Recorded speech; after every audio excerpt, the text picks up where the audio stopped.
Meeting in order. Jenkins, Here. Harden, Here. Vaughn, Here. McKinley, Yes. Earl.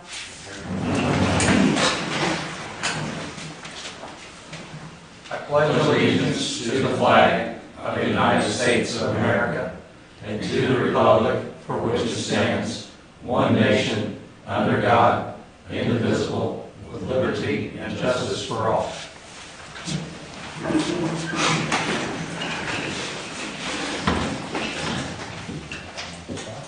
Before we get started, I have at least one announcement.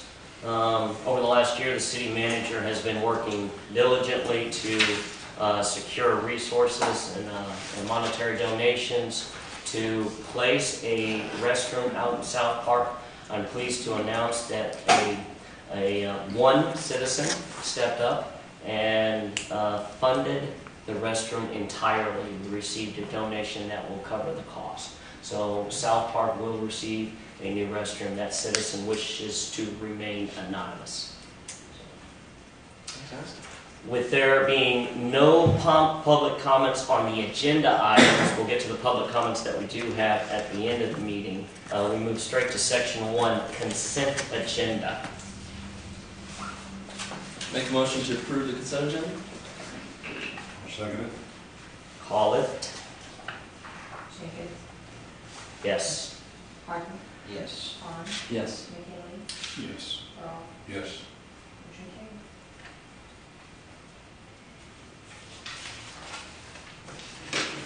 There being no unfinished business, we move to section 3, new business. I'll make a motion to approve ordinance 936-2014 prevailing wage. Second. Any discussion? By state statute, we have to do this annually, so kind of taking care of some business here.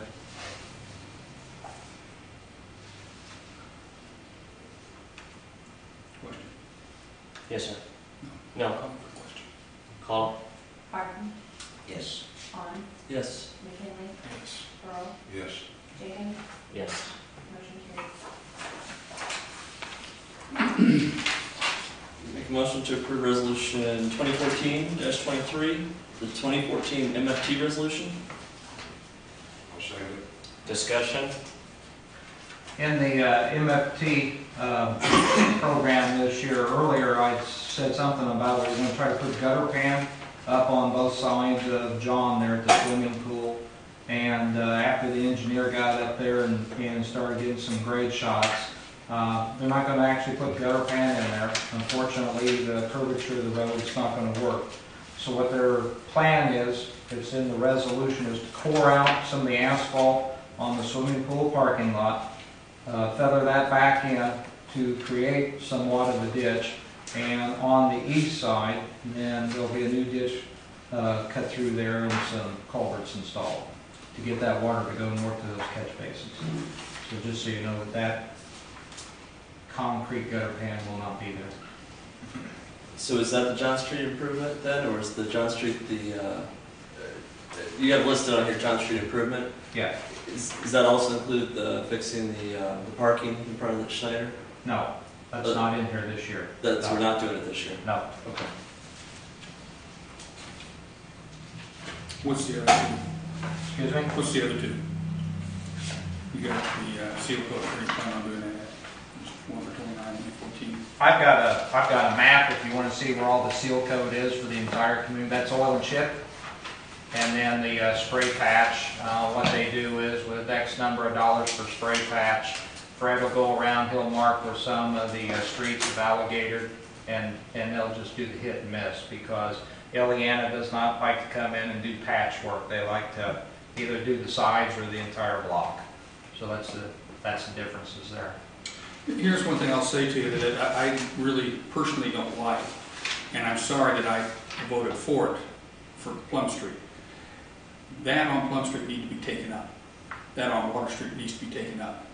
We got curbs there, we're not even taking advantage of the curbs. I mean, you're just putting the water in somebody's yard. We're talking about trying to get water away from the swimming pool, we're just putting water in people's yards in those places. Maybe not so much on Plum Street right now, but on Water Street, you're real close to doing that.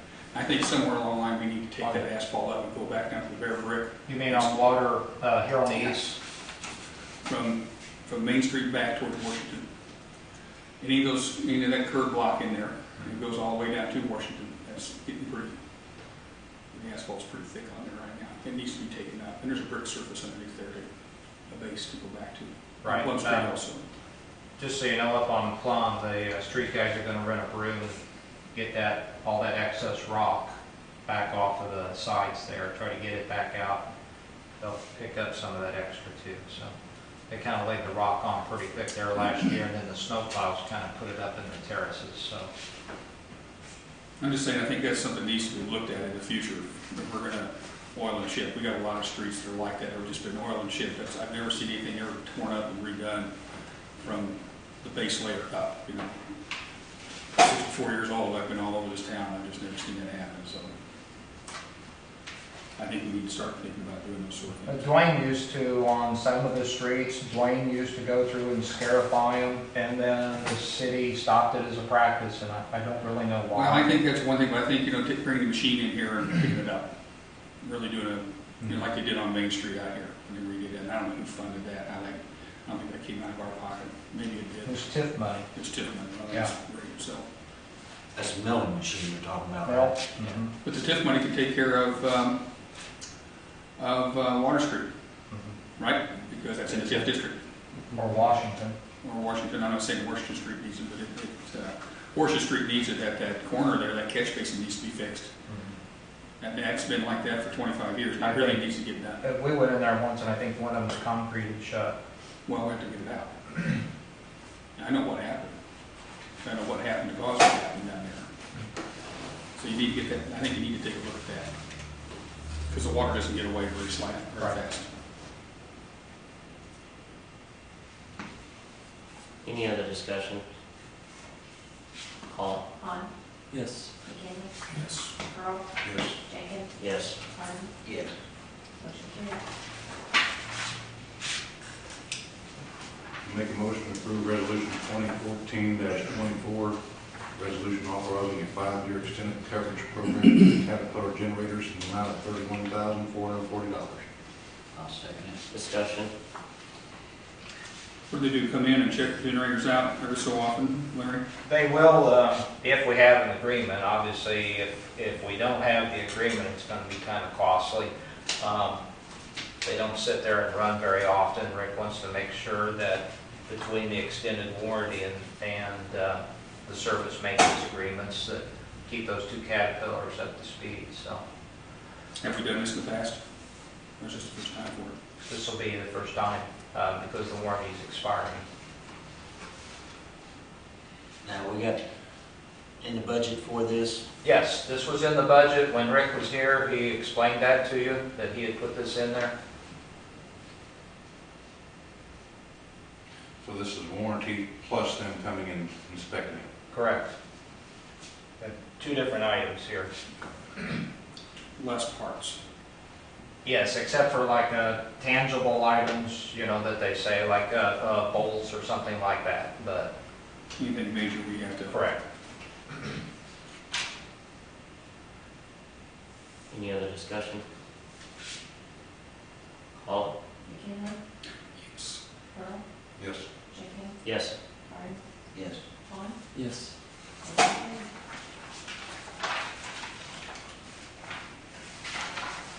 Make a motion to approve resolution 2014-25, 6-year maintenance agreement with the Caterpillar generators in the amount of $10,756 per year. I second it. Discussion. This kind of, there again, goes hand in hand with the one that you just passed. So,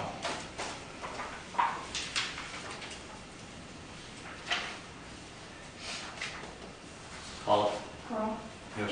Jenkins, Yes. Harden, Yes. Han, Yes. McKinley, Yes. motion carried. This moves us to section 4, other items, the city manager's report. just a couple of things. The contracts have been signed with Donna Matera for the pharmacy. When I talked to her week. She thought that within the next 30 days, you'd see some activity down there. She wants to get going ASAP. She has been down to the bank here and talked with them about some additional financing, so she's pretty excited. There may be a point in time when you guys will be able to meet her.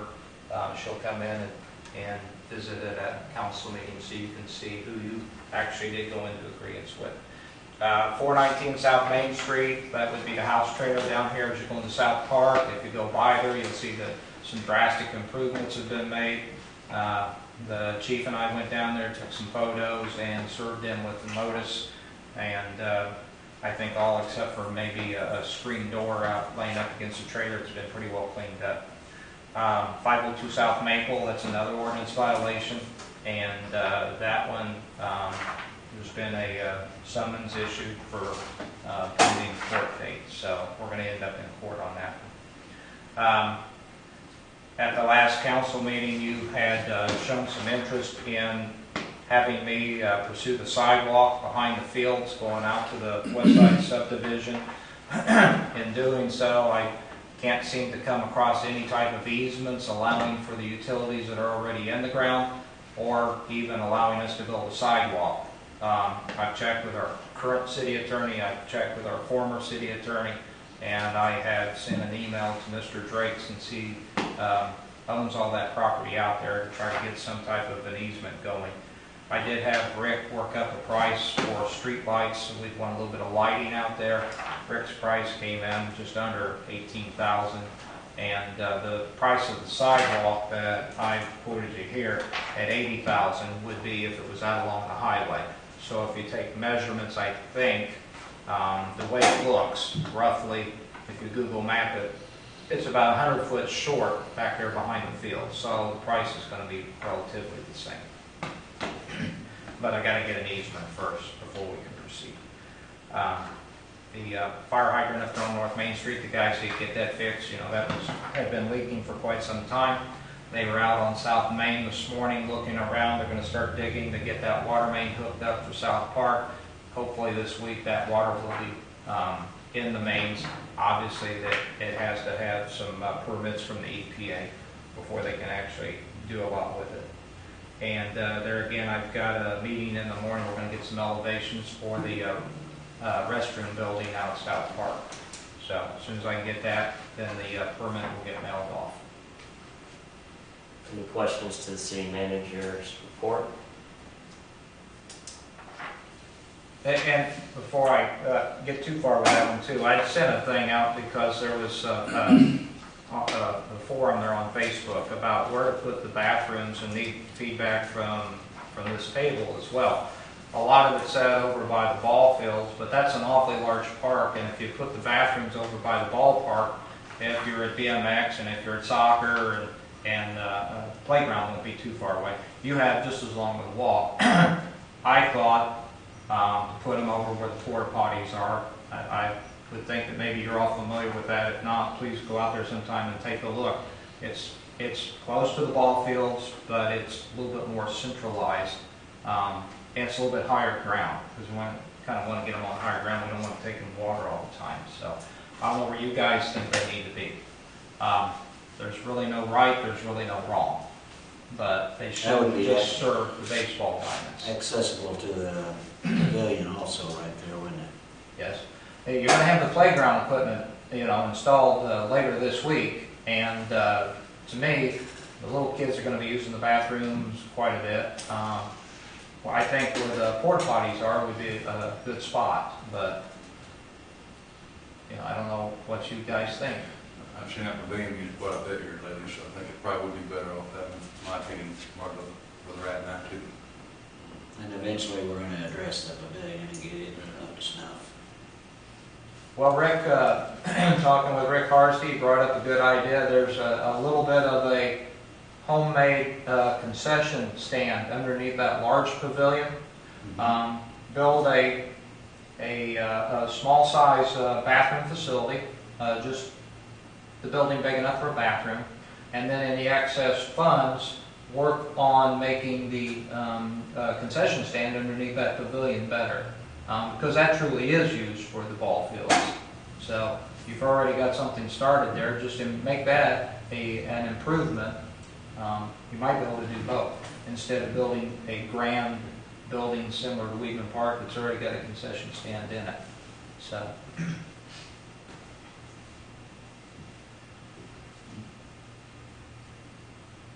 Any further questions to the city manager's report? Any non-agenda items or other business? Yes, Yes, we've sir. been parking the trash. My wife and my daughter were down there yesterday picking it up. And is there a dumpster down there now? there always has Has been. always has been a dumpster. I think you need to get with somebody and have them, whenever they used to have those, the Little League or whoever, and try to get those things dumped. Got to get something worked out a little bit better, because it's just blowing all over the place and things are all over. Nobody seems to want to do it, so. Well, We can talk to Little League Association and see. yeah, as Brenda came in that one time and talked, and Wally goes up there and picks some of it up sometimes. That dumpster gets emptied 3 times a week. If the dumpster's there, that's fine. It's what's in the barrels. That's what's blowing all over the place. Oh, okay, It's not in the dumpster, it's what's in the barrels. okay. I'll pass it on that they go up there and get that. They can throw it their dumpster behind the light plant. But I think something on the weekend needs to be looked at, because that's when it happened.